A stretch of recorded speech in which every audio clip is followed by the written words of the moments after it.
The biggest giveaway that someone isn't truly wealthy isn't their clothes, their car, or even their home, it's what they choose to buy. Because while new money spends to prove they've made it, old money spends to ensure no one can quite tell. If you've ever wondered how generational wealth families manage to stay rich and effortlessly elegant, this video reveals the truth. These are 8 things old money families never buy, no matter how much they can afford them. But before we dive in, stay with us till the end, because by avoiding these same habits, you'll start seeing luxury the way the elite truly do, as a lifestyle of quiet power, not loud possessions. 1. Flashy designer logos. Let's start with the most obvious difference. Logos. When someone walks into a room wearing a shirt covered in giant designer monograms, it doesn't signal wealth, it signals insecurity. Old money learned long ago that taste doesn't need a label. Their wardrobe is built on craftsmanship, not branding. Cashmere sweaters without a logo, perfectly tailored trousers, leather shoes stitched by hand. It's not that they can't afford luxury brands.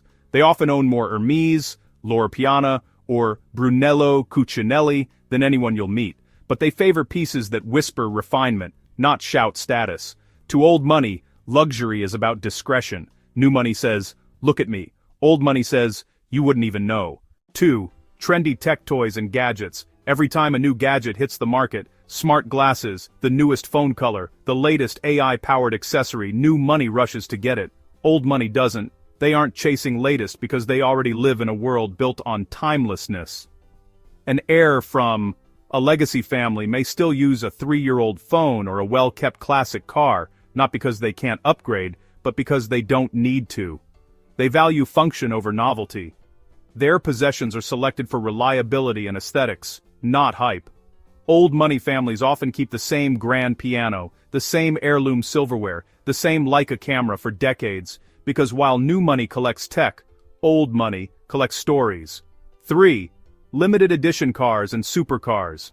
The new rich love rare vehicles, custom Lamborghinis, McLarens, cars that sound like thunder. Old money, you'll rarely see it.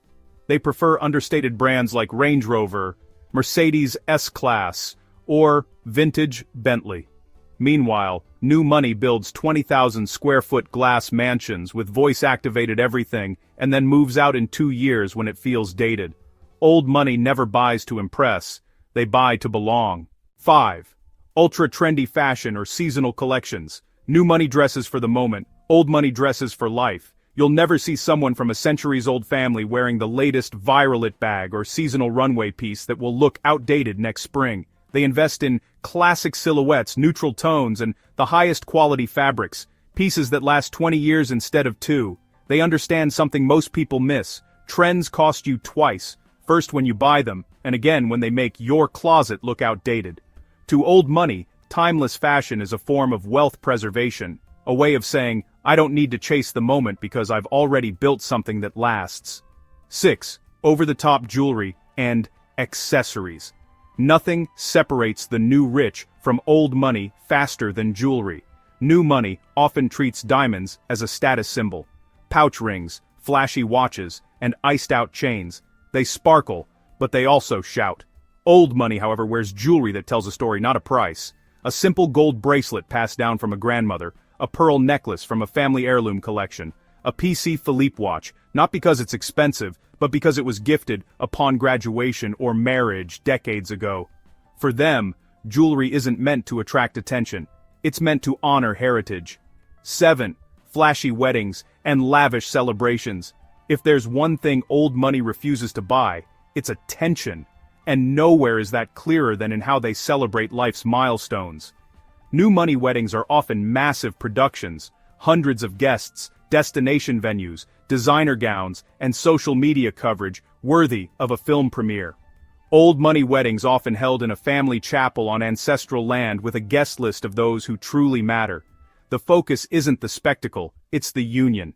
They don't hire influencers to capture the day, and honestly, they don't measure success in likes or hashtags. They measure it in continuity, the merging of 2 legacies, not just 2 people. Even birthdays, anniversaries, and holidays are intimate. Think handwritten invitations, candlelit dinners, and private orchestras playing in the background, not confetti cannons and Instagram reels. To old money, true celebration is refined, private, and deeply personal, because wealth doesn't need an audience. 8. status experiences. Finally, and perhaps most importantly, old money doesn't buy status. New money spends thousands to dine at exclusive restaurants, sit front row at Fashion Week, or vacation in overhyped five-star resorts just to be seen. Old money quietly retreats to their family estate in the countryside, sails to a private island known only to close friends, or spends a week in a secluded villa in the Alps. Their travels are curated, not broadcasted. They value comfort over clout. When new money books the Maldives to show off, old money books the same destination to disappear. Because true luxury to them is freedom from validation, freedom from needing to be noticed. They don't buy the appearance of success because they already live the reality of it. The hidden philosophy behind old money spending. At the heart of all this lies a simple truth. Old money doesn't see money as a trophy, it sees it as a tool. Their spending habits are guided by one quiet principle: preservation over presentation. Every purchase is intentional. Every item serves a purpose, whether it's emotional, practical, or generational. They're raised to think in decades, not days. That's why they buy fewer things, but better ones. It's why they avoid fast fashion, disposable tech, and fleeting trends. They understand that wealth isn't about what you own, it's about what stays with you. Old money invests in experiences that shape character, not image. Boarding schools, classical education, cultural refinement, philanthropy, because what they truly value can't be bought at all. The subtle art of wealth. What you don't buy matters most. There's a quiet irony in the world of luxury. The more you chase status, the further away you drift from the people who've had it all along. Old money families move differently because they understand something that new money hasn't learned yet. Restraint is the highest form of refinement. They know that true confidence doesn't come from price tags, it comes from identity. Their possessions don't define them, they reflect them. And that's the real secret. If you want to live like old money, don't just look at what they buy, pay attention to what they never do. The power of absence. There's a saying in old money circles: luxury is not about what you add, it's about what you remove. The absence of excess creates presence, the absence of flash creates focus, and the absence of showing off creates respect. That's why their homes feel serene, their wardrobes consistent, and their demeanor calm. They've learned that refinement doesn't come from owning everything, it comes from choosing carefully. New money often feels pressure to perform success, to prove worth through purchases. But old money has nothing to prove. Their validation isn't external, it's generational. They're not trying to look rich, they're trying to stay rich. Old money families grow up surrounded by quiet discipline. They're taught that wealth demands stewardship, not indulgence, and that every decision, financial or social, leaves a legacy behind. And perhaps the most overlooked difference between old and new money isn't financial at all. It's emotional intelligence. Old money children are raised to be measured, polite, and composed. They understand delayed gratification. They know how to say no, even when they could easily say yes. That ability to resist impulse is what keeps fortune intact. It's also why they never buy things to fill emotional voids or prove belonging. Because to them, security doesn't come from having more, it comes from needing less. How can you adopt the old money mindset? If you want to emulate old money elegance, start small. Don't focus on what to buy, but on what to stop buying. Skip the logo, skip the noise, skip the purchase made just to be seen. Instead, invest in what endures. Education, health, culture, and character. Buy less.